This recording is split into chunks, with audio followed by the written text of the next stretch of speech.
इसी के साथ अगर बात कर रहे हैं इन 2 दिनों के मौसम ने जो करवट ली है, बदला है, और इससे कहीं ना कहीं लोगों ने, जहां जम्मू कश्मीर के अवाम ने एक सांस ली है राहत की, वहीं पर अगर रामबन का जिक्र करें तो वहां पर कल रात को हुए तूफान और बारिश की वजह से नुकसान जो है वो हुआ है। और अगर लोगों की बात करें तो लोगों का भी यही कहना है कि इस तूफान की चपेट में आने से, इस बारिश की चपेट में आने से हमारा काफी ज्यादा नुकसान हो गया है। और इसे विडंबना ही कहा जाएगा, क्योंकि अगर इन लोगों के, दूर दराज के क्षेत्र के लोगों की बात करें तो इनके पास अगर जरूरत के और रसद के सामान को लेकर अगर एक लिस्ट या एक सूची तैयार की जाए तो वो भी इतनी मुकम्मल नहीं होती है, और ऐसे में लोगों का गुजर बसर करना बहुत मुश्किल हो जाता है। और इस दौर में जहां पर हर कोई चाहता है कि वो घर पे रहकर महफूज रहे, और इनके घरों पर, इनके खेतों पर, इनकी तमाम फसलों पर भी काफी ज्यादा नुकसान जो है इस पूरे कल रात को हुई बारिश का देखने को मिला है। और लोगों की भी यही प्रतिक्रियाएं हैं कि अब कहीं ना कहीं सरकार से वो गुहार लगाते हुए नजर आ रहे हैं कि हमारे लिए कुछ ना कुछ छोटे बड़े पहलू पर एक स्टेप उठाया जाए ताकि हमें राहत जो है वो मिल सके। और अगर प्राकृतिक मार जो है, प्राकृतिक आपदा जो है जब भी आती है, वो ये नहीं देखती है कि ये छोटा है या बड़ा है। प्राकृतिक आपदा में हर एक व्यक्ति जो है इक्वल सांचे में ढलता हुआ इसका शिकार भी होता है और इसका लाभ भी उतना ही लेता है। और ऐसे में अगर रामबन के निवासियों की बात करें तो उनके दिन का चैन और रात की नींद जो है कल रात को आए हुए तूफान ने वैसे ही उड़ा दी है। और इसी पर तमाम जानकारी के लिए सीधे रुख करेंगे हमारे सहयोगी नदीम इकबाल कटोच के पास, और उन्हीं से जानेंगे आखिरकार क्या है पूरा मसला वहां पर और क्या कुछ और अभी तक के इंतजाम वहां पर कर लिए गए हैं।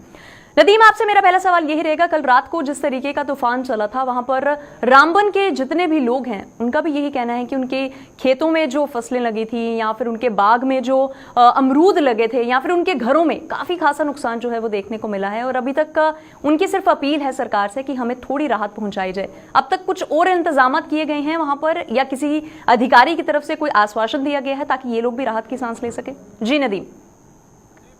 बिल्कुल, देखिए प्रियंका, मैं आपको एक चीज बता दूं, क्योंकि कल रात हमने देखा कि काफी तेज आंधियां चलने की वजह से जिला रामबन के अंदर काफी सारा नुकसान हुआ है, जिसमें हम रेजिडेंशियल हाउसेज की बात करें या फिर मेवा बागात की बात करें। देखिए, मेवा बागात का जहां तक सवाल है, वहां लोगों का तो एक जरिया आमदन था, ये लोगों की उम्मीदें थी, क्योंकि लॉकडाउन की वजह से लोग अपने घरों से बाहर नहीं निकले। उन्होंने जो भी मेहनत की थी अपने मेवा बागात या फिर अपने जो खेती बाड़ी का काम करते हैं उसमें ही की, ताकि आने वाले वक्त में उन्हें अच्छा मुनाफा हो सके। लेकिन कल रात जब आंधी चली तो उस वजह से हमने देखा कि जिला रामबन के कई इलाका जात में हम देखे, चाहे राजगढ़ सेक्टर की बात करें, बानिहाल, गूल, संगलदान, गांधरी, गंगा, परनोत वगैरह, ये सब इलाके ऐसे हैं, मैत्रा वगैरह, चंद्रकोट, बटोत, जहां भी लोग, चाहे वो अखरोट की बात करें, हम सेब की बात करें, आलू बुखारे की बात करें, तमाम तरह के, क्योंकि अनारदाना की पैदावार के लिए रामबन तो काफी मशहूर है, लेकिन यहाँ पे तमाम तरह के नदीम, रामबन के अगर लोगों की बात करें, देखिए एक तो पहाड़ी क्षेत्र है और ऊपर से लोगों के पास अपने गुजर बसर करने के लिए ही छोटी जमीनें और बहुत ही कम ऐसे व्यवसाय हैं जिन पर उनका पूरा परिवार जो है निर्भर करता है। ऐसे में इतना नुकसान पहुंच जाना और फिर इसका खामियाजा भी बाद में भुगतना, क्या सरकार की तरफ से अभी तक के कोई आश्वासन जो है उसकी कोई एक सूची तैयार की गई है? क्योंकि अगर पहले की भी बात करें तो इन लोगों का यही कहना है कि जितनी बार प्राकृतिक आपदा में हमारे खेत खलियान आए हैं हमें कुछ नहीं मिला है, तो वैसे ही एक रूप जो है कल रात की घटित हुई धारणा ने प्रकट कर दिया है। तो अभी तक लोगों की क्या प्रतिक्रियाएं सामने निकल कर आ रही हैं? जी बिल्कुल, देखिए प्रियंका, मैं आपको एक चीज बता दूं, क्योंकि ये जाहिर सी बात है कि जिला रामबन के अंदर नुकसान होता चला आ रहा है, लेकिन कहीं ना कहीं सरकार की तरफ से एक स्कीम भी चलाई गई थी, क्रॉप इंश्योरेंस। लेकिन उस क्रॉप इंश्योरेंस का हमने देखा कि जो प्रधानमंत्री फसल बीमा योजना था उसका असर हमें रामबन में देखने को नहीं मिला।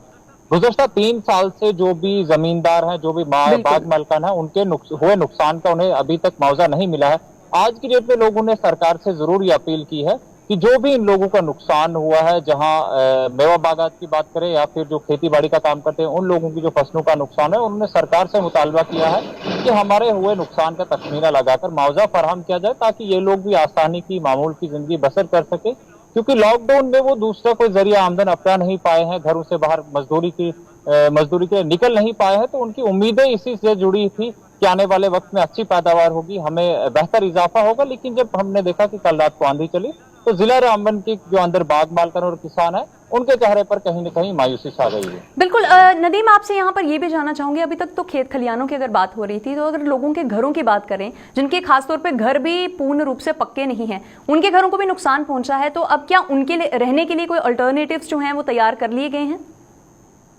जी देखिए प्रियंका, ये तो जाहिर सी बात है कि जब आंधी चली तो कहीं रेजिडेंशियल स्ट्रक्चर्स को भी नुकसान पहुंचा, जिस तरह से विजुअल पे प्ले हो रहा है ये जिला रामबन का जो गंडोत इलाका है वहां का विजुअल्स है, जहां छत लगभग 1 किलोमीटर दूर चली गई है। घर पर जो टीन लगी हुई थी, तेज आंधियों की वजह से वो 1 किलोमीटर दूर जा पहुंची। तो इसी तरह से हम राजगढ़ बेल्ट की बात करें, जहां 75 की बात करें, हम गांधरी कब्बी की बात करें, हम सिलधार पंचायत की बात करें, रामबन के दर्जनों देहात ऐसे हैं जहां पर सैकड़ों घरों को नुकसान पहुंचा और उनके पास अभी तक कोई मुतबादिल तो बनाया नहीं गया। लेकिन मुसलसल लोगों की यही डिमांड है, जो भी मुतासरीन है उनकी यही डिमांड है कि हमारे हुए नुकसान का तखमिया लगाकर मुआवजा फराहम किया जाए, ताकि जो भी मुतासरीन है उन्हें कहीं न कहीं मामूल की जिंदगी बसर करने की सहूलियत फराहम। बिल्कुल, चलिए बहुत बहुत शुक्रिया नदीम तमाम जानकारी हमारे साथ साझा करने के लिए। तो ये थे हमारे साथ हमारे सहयोगी नदीम इकबाल कटोच, जिन्होंने बताया कि रामबन में जिस तरीके के सूरत हाल अभी बन पे हुए हैं और कहीं ना कहीं प्रशासन से भी यही गुहार लगाई जा रही है कि जल्द से जल्द इसका नबेड़ा कर दिया जाए, ताकि जो लोग हैं जिनका नुकसान हुआ है उन्हें बेहतर तरीके से सुविधा दी जाए और अगर आगे के लिए कोई और खामियाजा भुगतने को भी मिलता है तो कुछ विकल्प जो है तैयार कर लिए जाएं और खेत खलिहानों से रिलेटेड उनका जितना भी नुकसान हुआ है सरकार से यही आग्रह है कि इसकी भरपाई जो है वो जल्द से जल्द कर दी जाए।